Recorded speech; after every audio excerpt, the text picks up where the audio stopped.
शुरू करते हैं। तो मेरा पहला सवाल आपसे, प्रधानमंत्री ने बीती शाम अपने भाषण में कहा कि कथित सेक्युलरों का नकाब उतर गया है इस चुनाव में, सही कहा? नहीं, शायद प्रधानमंत्री अपनी बात कर रहे थे, क्योंकि 300 से ज्यादा उनके मेंबर ऑफ पार्लियामेंट जीत कर आए, उसमें एक भी मुसलमान नहीं है, तो शायद वो अपने आप के लिए कह रहे थे कि अब हमारा सेकुलरिज्म का निखाब नहीं रहा। याद होंगे वर्धा। वैसे जी उन्होंने कब कहा कि हम सेक्युलर हैं? अच्छा, तो वो सेकुलर नहीं है। मैं समझ रहा था कि हिंदुस्तान के प्रधानमंत्री हैं, हिंदुस्तान के संविधान पर उन्होंने ओथ लिया है जिसमें लफ्ज सेकुलर प्रियम्बल में लिखा हुआ है। अगर वो नहीं मानते तो बहुत अच्छा है। आप आज इंकिशाफ हो रहा है, आपकी बात से मालूम हो रहा है कि प्रधानमंत्री कभी सेकुलर थे ना कभी रहेंगे। मेरा मुंह का निकल गई, मेरी जबान टूट गई। इतने तेजस्वी लोग हैं हमारे पास। खत्म, bye bye, tata, good bye. PM अपने आप को फकीर बताते हैं, आप प्रधानमंत्री नरेंद्र मोदी को जालिम बताते हैं। ऐसा क्यों? आप हमेशा उल्टी तरफ क्यों होते हैं? क्योंकि मैं बीजेपी और आरएसएस के खिलाफ हूं, तो जब उनकी मुखालिफत करूंगा तो आपको उल्टी लाइन नजर आएगी।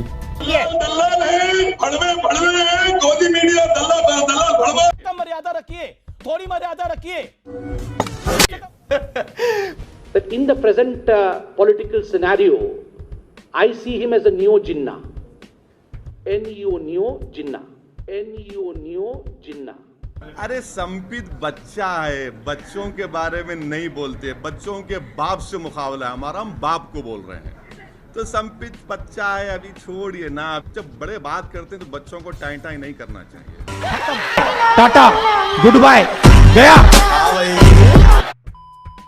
बनाया, आखिर हो क्या रहा है? क्या किसान से जो बर्ताव किया जा रहा है वो ऐसा लग रहा है कि वो चीन की फौज बनी हुई है, और जो चीन की फौज से बर्ताव किया जाना था आप किसानों से कर रहा। हाँ, आपसे पूछ के करेंगे क्या?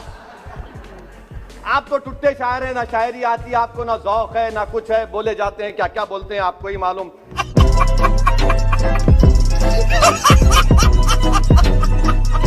सुधांशु जी ये जवाब देकर अपनी पार्टी को पूरी तरह एक्सपोज करके देश को ये पैगाम दे रहे हैं कि चीन भारत की सरजमीन पर 1 इंच भी कब्जा नहीं किया है। चीन कब्जा नहीं किया भारत की जमीन पर। आप अभी अपना जवाब सुन लीजिए। आपने कहा कि चीन कब्जा नहीं किया, चीन कह रहा है कि हम घुस गए। तो फिर प्रधानमंत्री ऑल पार्टी मीटिंग क्यों बुलाए? चाय भी नहीं पिला सकते? क्या हमको ज्ञान देने के लिए बुलाए? अरे बाप रे, ये तो धोती खोल रहा है। यही नहीं, अभी और सुनिए। 4.5 किलोमीटर चीन गलवान वैली में घुस चुका है, पोंगसोंग लेक के सदन में घुस चुका है।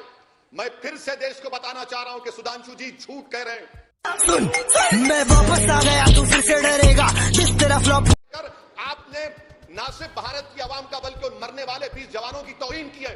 याद रखिए सुधांशु जी, नरेंद्र मोदी और आपकी सरकार देश की जमीन से बड़ी नहीं है। आप सरासर नाकाम साबित हुए हैं। ये बड़ी अच्छी बात कही आप। हिपोक्रेसी की भी सीमा होती है।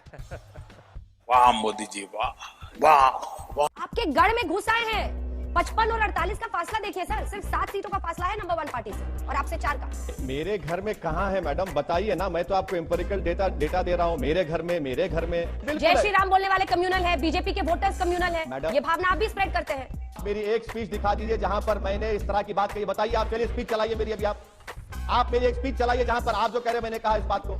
जिंदगी में जब यहां से चला भी जाऊंगा ना, तो मेरे आने वाली 10 नस्लों को ये पूछते रहेंगे अपनी देशभक्ति साबित करो। भाड़ में जाए।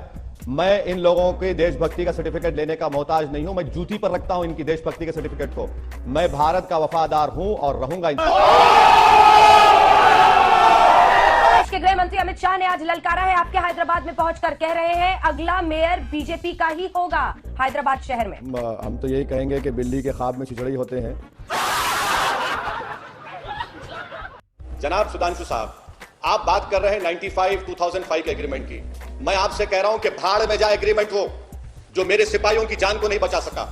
और अगर कोई मेरे सिपाही पर, मेरे घर में अगर मुझ पर बंदूक तानता है, मेरे कमांडिंग ऑफिसर को मारता है, तो हमारी सरकार को यह बोलना चाहिए था कि खबरदार, अगर हमारे किसी सिपाही के बाल पर भी आंच आती है तो गोली चलाओ। दुनिया का कानून है, इंटरनेशनल लॉ है, सेल्फ डिफेंस। भारत की जमीन पर चीन ने हमारे कमांडिंग ऑफिसर को, हमारे सिपाहियों को मार मार कर 3 पानी में डूब गए।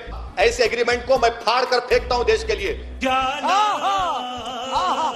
न किया।